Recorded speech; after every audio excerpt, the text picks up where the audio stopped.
നെഹമ്യാവിൻ്റെ പുസ്തകം 4-ാം അധ്യായം. ഞങ്ങൾ മതിൽ പണിയുന്നു എന്ന് സൻബല്ലത്ത് കേട്ടപ്പോൾ അവൻ കോപവും മഹാരോഷവും പൂണ്ട് യഹൂദന്മാരെ നിന്ദിച്ചു. ഈ ദുർബലന്മാരായ യഹൂദന്മാർ എന്തു ചെയ്യുവാൻ പോകുന്നു?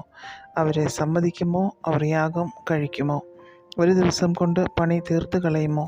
വെന്തുകിടക്കുന്ന ചണ്ടിക്കൂമ്പാരങ്ങളിൽ നിന്ന് അവർ കല്ല് ജീവിപ്പിക്കുമോ? എന്നിങ്ങനെ തൻ്റെ സഹോദരന്മാരും ശമര്യ സൈന്യവും കേൾക്കെ പറഞ്ഞു.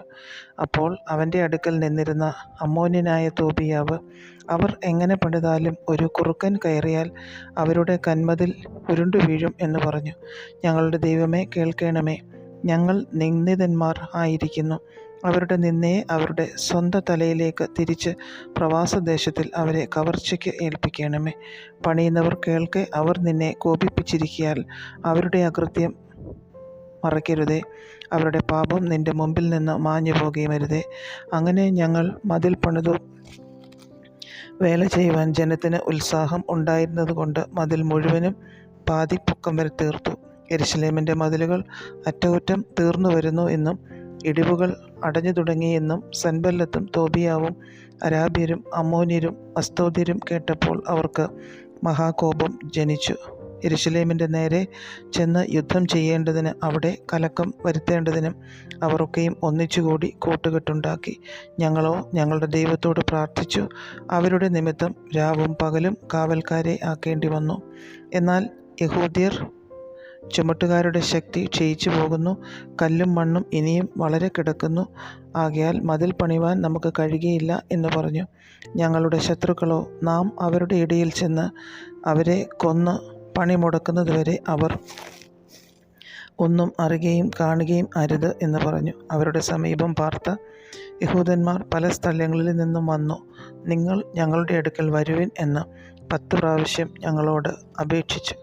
അതുകൊണ്ട് ഞാൻ മതിലിൻ്റെ പിമ്പുറത്ത് പൊക്കം കുറഞ്ഞ സ്ഥലങ്ങളിലും തുറന്നു കിടക്കുന്ന സ്ഥലങ്ങളിലും ആളുകളെ ആക്കി ജനത്തെ കുടുംബം കുടുംബമായി വാളുകളോടും കുന്തങ്ങളോടും വില്ലുകളോടും കൂടെ നിർത്തി.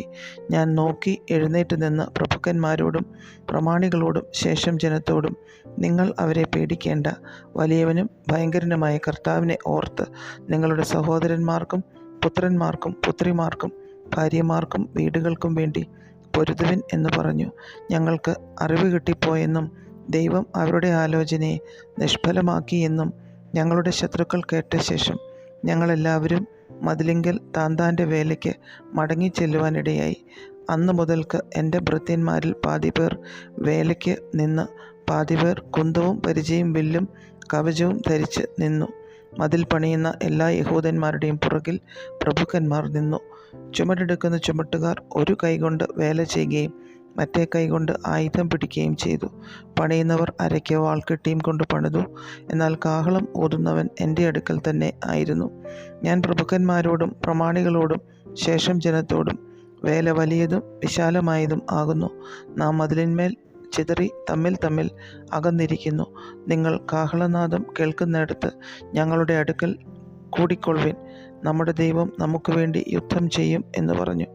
അങ്ങനെ ഞങ്ങൾ പണി നടത്തി. പാതിപ്പേർ നേരം വെളുക്കുമ്പോൾ തുടങ്ങി നക്ഷത്രം പ്രകാശിക്കുന്നതുവരെ കുന്തം പിടിച്ചു നിന്നു. ആ കാലത്ത് ഞാൻ ജനത്തോട്, രാത്രിയിൽ നമുക്ക് കാവലിനും പകൽ വേല ചെയ്യുന്നതിനും ഉതകത്തക്കവണ്ണം ഓരോരുത്തൻ താന്താൻ്റെ വേലക്കാരനുമായി യെരുശലേമിനകത്ത് പാർക്കണം എന്ന് പറഞ്ഞു. ഞാനോ എൻ്റെ സഹോദരന്മാരോ എൻ്റെ ബാല്യക്കാരോ എൻ്റെ കീഴിലുള്ള കാവൽക്കാരോ ആരും ഉടുപ്പ് മാറിയില്ല.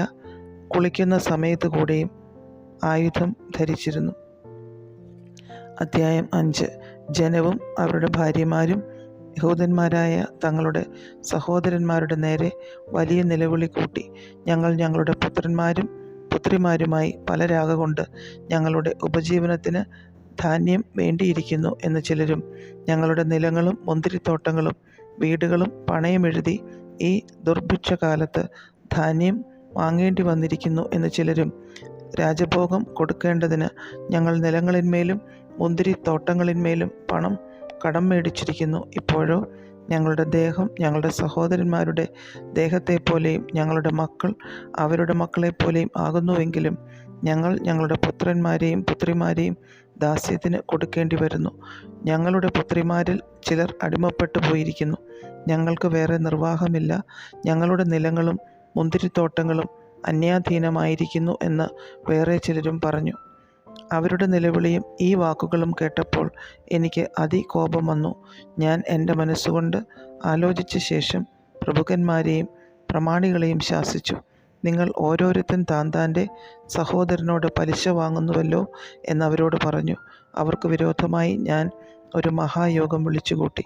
ജാതികൾക്ക് വിറ്റിരുന്ന നമ്മുടെ സഹോദരന്മാരായ യഹൂദന്മാരെ നമ്മാൽ കഴിയുന്നിടത്തോളം നാം വീണ്ടെടുത്തിരിക്കുന്നു. നിങ്ങളോ നമ്മുടെ സഹോദരന്മാർ തങ്ങളെ തന്നെ നമുക്ക് വിൽപ്പാൻ തക്കവണ്ണം അവരെ വീണ്ടും വിൽപ്പിപ്പാൻ പോകുന്നുവോ എന്ന് ഞാൻ അവരോട് ചോദിച്ചു. അതിന് അവർ ഒരു വാക്കും പറവാൻ കഴിയാതെ മൗനമായിരുന്നു.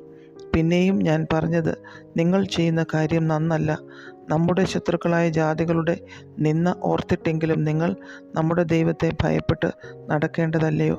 ഞാനും എൻ്റെ സഹോദരന്മാരും എൻ്റെ ഭൃത്യന്മാരും അവർക്ക് ദ്രവ്യവും ധാന്യവും കടം കൊടുത്തിരിക്കുന്നു. നാം ഈ പലിശ ഉപേക്ഷിച്ച് കളക. നിങ്ങൾ ഇന്ന് തന്നെ അവരുടെ നിലങ്ങളും മുന്തിരിത്തോട്ടങ്ങളും ഒലിവ് തോട്ടങ്ങളും വീടുകളും മടക്കിക്കൊടുപ്പിൻ. ദ്രവ്യം, ധാന്യം, വീഞ്ഞ്, എണ്ണ എന്നിവയിൽ 100 വീതം നിങ്ങൾ അവരോട് വാങ്ങി വരുന്നതും അവർക്ക് ഇളച്ചു കൊടുപ്പിൻ. അതിന് അവർ, ഞങ്ങൾ അവ മടക്കി കൊടുക്കാം. ഇനി അവരോട് ഒന്നും ചോദിക്കുകയുമില്ല. നീ പറയും പോലെ തന്നെ ഞങ്ങൾ ചെയ്യും എന്ന് പറഞ്ഞു. അപ്പോൾ ഞാൻ പുരോഹിതന്മാരെ വിളിച്ചു ഈ വാഗ്ദാനപ്രകാരം ചെയ്തു കൊള്ളാമെന്ന് അവരുടെ മുൻപിൽ വെച്ച് അവരെ കൊണ്ട് സത്യം ചെയ്യിച്ചു. ഞാൻ എൻ്റെ മടി കുടഞ്ഞു. ഈ വാഗ്ദാനം നിവർത്തിക്കാത്ത ഏവനെയും അവൻ്റെ വീട്ടിൽ നിന്നും അവൻ്റെ സമ്പാദ്യത്തിൽ നിന്നും ദൈവം ഇതുപോലെ കുടഞ്ഞു കളയട്ടെ. ഇങ്ങനെ അവൻ കുടഞ്ഞും ഒഴിഞ്ഞും പോകട്ടെ എന്ന് പറഞ്ഞു. സർവ്വസമയം ആമേൻ എന്ന് പറഞ്ഞു യഹോവയെ സ്തുതിച്ചു. ജനം ഈ വാഗ്ദാനപ്രകാരം പ്രവർത്തിച്ചു. ഞാൻ യഹൂദ ദേശത്ത് അവരുടെ ദേശാധിപതിയായി നിയമിക്കപ്പെട്ട നാൾ മുതൽ അർത്തശിഷ്ട രാജാവിൻ്റെ 20-ാം ആണ്ട് മുതൽ തന്നെ അവൻ്റെ 32-ാം ആണ്ടുവരെ 12 സംവത്സരം ഞാനും എൻ്റെ സഹോദരന്മാരും ദേശാധിപതിക്കുള്ള അഹോവൃത്തി വാങ്ങിയില്ല. എനിക്ക് മുമ്പേ ഉണ്ടായിരുന്ന പണ്ടത്തെ ദേശാധിപതികൾ ജനത്തിന് ഭാരമായിരുന്നു. 40 ശെക്കെൽ വെള്ളി വീതം വാങ്ങിയത് കൂടാതെ അപ്പവും വീഞ്ഞും കൂടെ അവരോട് വാങ്ങി. അവരുടെ ഭൃത്യന്മാരും ജനത്തിന്മേൽ കർത്തൃത്വം നടത്തി വന്നു. ഞാനോ ദൈവഭയം ഹേതുവായി അങ്ങനെ ചെയ്തില്ല. ഞാൻ ഈ മതിലിൻ്റെ വേലയിൽ തന്നെ ഉറ്റിരുന്നു. ഞങ്ങൾ ഒരു നിലവും വിലയ്ക്ക് വാങ്ങിയില്ല. എൻ്റെ ഭൃത്യന്മാർ ഒക്കെയും ഈ വേലയിൽ ചേർന്ന് പ്രവർത്തിച്ചു പോന്നു. യഹൂദന്മാരും പ്രമാണികളുമായ 150 പേരല്ലാതെ ചുറ്റുമുള്ള ജാതികളുടെ ഇടയിൽ നിന്ന് ഞങ്ങളുടെ അടുക്കൽ വന്നവരും എൻ്റെ മേശയ്ക്കൽ ഭക്ഷണം കഴിച്ചു പോന്നു. എനിക്ക് ഒരു ദിവസത്തേക്ക് 1 കാളയെയും വിശേഷമായ 6 ആടിനെയും പാകം ചെയ്യും. പക്ഷികളെയും പാകം ചെയ്യും. 10 ദിവസത്തിലൊരിക്കൽ സകലവിധ വീഞ്ഞും ധാരാളം കൊണ്ടുവരും. ഇങ്ങനെയൊക്കെയും വേണ്ടിയിരുന്നിട്ടും ഈ ജനം പെടുന്ന പാട് കഠിനമായിരുന്നതിനാൽ ദേശാധിപതിക്കുള്ള അഹോവൃത്തി ഞാൻ ആവശ്യപ്പെട്ടില്ല. എൻ്റെ ദൈവമേ, ഞാൻ ഈ ജനത്തിനു വേണ്ടി ചെയ്തതൊക്കെയും എനിക്ക് നന്മയ്ക്കായിട്ട് ഓർക്കണമേ. അധ്യായം 6.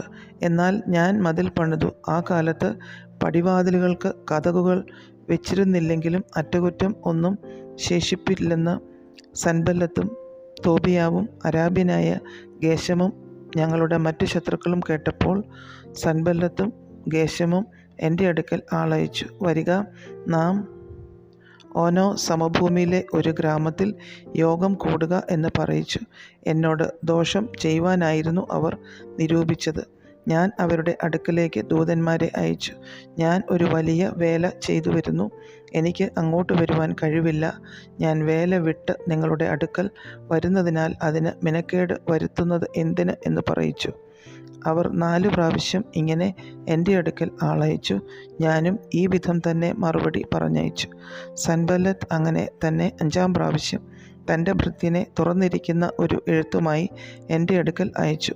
അതിൽ എഴുതിയിരുന്നത്, നീയും യഹൂദന്മാരും മത്സരിപ്പാൻ ഭാവിക്കുന്നു. അതുകൊണ്ടാകുന്നു നീ മതിൽ പണിയുന്നത്. നീ അവർക്ക് രാജാവാകുവാൻ വിചാരിക്കുന്നു എന്നത്രേ വർത്തമാനം. യഹൂദയിൽ ഒരു രാജാവുണ്ടെന്ന് നിന്നെക്കുറിച്ച് യെരൂശലേമിൽ പ്രസംഗിപ്പാൻ നീ പ്രവാചകന്മാരെ നിയമിച്ചിരിക്കുന്നു എന്നിങ്ങനെ ജാതികളുടെ ഇടയിൽ ഒരു കേൾവിയുണ്ട്. ഗശ്മൂവും അങ്ങനെ പറയുന്നു. രാജാവും ഇപ്പോൾ ഈ കേൾവി കേൾക്കും. ആകയാൽ വരിക, നാം തമ്മിൽ ആലോചന ചെയ്യുക. അതിന് ഞാൻ അവൻ്റെ അടുക്കൽ ആളയച്ചു. നീ പറയുന്നത് പോലെയുള്ള കാര്യം ഒന്നും നടക്കുന്നില്ല, അത് നീ സ്വമേധയാ സങ്കൽപ്പിച്ചതാകുന്നു എന്ന് പറയിച്ചു. വേല നടക്കാതെ വണ്ണം അവരുടെ ധൈര്യം ക്ഷയിച്ചു പോകണമെന്ന് പറഞ്ഞ് അവർ ഒക്കെയും ഞങ്ങളെ ഭയപ്പെടുത്തുവാൻ നോക്കി. ആകയാൽ ദൈവമേ, എന്നെ ധൈര്യപ്പെടുത്തണമേ. പിന്നെ ഞാൻ മെഹേതബേലിൻ്റെ മകനായ ദെലായാവിൻ്റെ മകൻ ശെമയ്യാവിൻ്റെ വീട്ടിൽ ചെന്നു. അവൻ കതകടച്ചു അകത്തിരിക്കുകയായിരുന്നു. നാം ഒരുമിച്ച് ദേവാലയത്തിൽ മന്ദിരത്തിനകത്ത് കടന്ന് വാതിലടയ്ക്കുക. നിന്നെ കൊല്ലുവാൻ വരുന്നുണ്ട്, നിന്നെ കൊല്ലുവാൻ അവർ രാത്രിയിൽ വരും എന്ന് പറഞ്ഞു. അതിന് ഞാൻ, എന്നെപ്പോലെയുള്ള ഒരാൾ ഓടിപ്പോകുമോ? എന്നെപ്പോലെയുള്ള ഒരുത്തൻ ജീവരക്ഷയ്ക്കായി മന്ദിരത്തിലേക്ക് പോകുമോ? ഞാൻ പോകയില്ല എന്ന് പറഞ്ഞു. ദൈവം അവനെ അയച്ചിട്ടില്ല. തോബിയാവും സൻബല്ലത്തും അവന് കൂലി കൊടുത്തിരിക്കുന്നത് കൊണ്ട് അവൻ എനിക്ക് വിരോധമായി ആ പ്രവചനം പറഞ്ഞതേയുള്ളൂ എന്ന് എനിക്ക് മനസ്സിലായി. ഞാൻ ഭയപ്പെട്ടു, അങ്ങനെ പ്രവർത്തിച്ചു. പാപം ചെയ്യേണ്ടതിനും എന്നെ ദുഷിക്കത്തക്കവണ്ണം അപവാദത്തിന് കാരണം കിട്ടേണ്ടതിനും അവർ അവന് കൂലി കൊടുത്തിരുന്നു. എൻ്റെ ദൈവമേ, തോബിയാവും സൻബല്ലത്തും ചെയ്ത ഈ പ്രവൃത്തികൾക്ക് തക്കവണ്ണം അവരെയും നോവദ്യ എന്ന പ്രവാചകിയെയും എന്നെ ഭയപ്പെടുത്തുവാൻ നോക്കിയ മറ്റ് പ്രവാചകന്മാരെയും ഓർക്കണമേ. ഇങ്ങനെ മതിൽ 52 ദിവസം പണിതു. എലൂൽ മാസം 25-ാം തീയതി തീർത്തു. ഞങ്ങളുടെ സകല ശത്രുക്കളും അത് കേട്ടപ്പോൾ ഞങ്ങളുടെ ചുറ്റുമുള്ള ജാതികൾ ആകെ ഭയപ്പെട്ടു. അവർ തങ്ങൾക്ക് തന്നെ അല്പന്മാരായി തോന്നി. ഈ പ്രവൃത്തി ഞങ്ങളുടെ ദൈവത്തിൻ്റെ സഹായത്താൽ സാധ്യമായി എന്ന് അവർ ഗ്രഹിച്ചു. ആ കാലത്ത് യഹൂദ പ്രഭുക്കന്മാർ തോബിയാവിന് അനേകം എഴുത്തയക്കുകയും തോബിയാവിൻ്റെ എഴുത്ത് അവർക്ക് വരികയും ചെയ്തു. അവൻ ആരഹിൻ്റെ മകനായ ശെഖര്യാവിൻ്റെ മരുമകൻ ആയിരുന്നതുകൊണ്ടും അവൻ്റെ മകൻ യോഹാനാൻ ബേരഖ്യാവിൻ്റെ മകനായ മെശുല്ലാമിൻ്റെ മകളെ വിവാഹം ചെയ്തിരുന്നതുകൊണ്ടും യഹൂദയിൽ അനേകർ അവനുമായി സത്യബന്ധം ചെയ്തിരുന്നു. അത്രയുമല്ല, അവർ അവൻ്റെ ഗുണങ്ങളെ എൻ്റെ മുൻപാകെ പ്രസ്താവിക്കുകയും എൻ്റെ വാക്കുകളെ അവൻ്റെ അടുക്കൽ ചെന്നറിയിക്കുകയും ചെയ്തു. അതുകൊണ്ട് എന്നെ ഭയപ്പെടുത്തുവാൻ തോബിയാവ് എഴുത്ത് അയച്ചുകൊണ്ടിരുന്നു.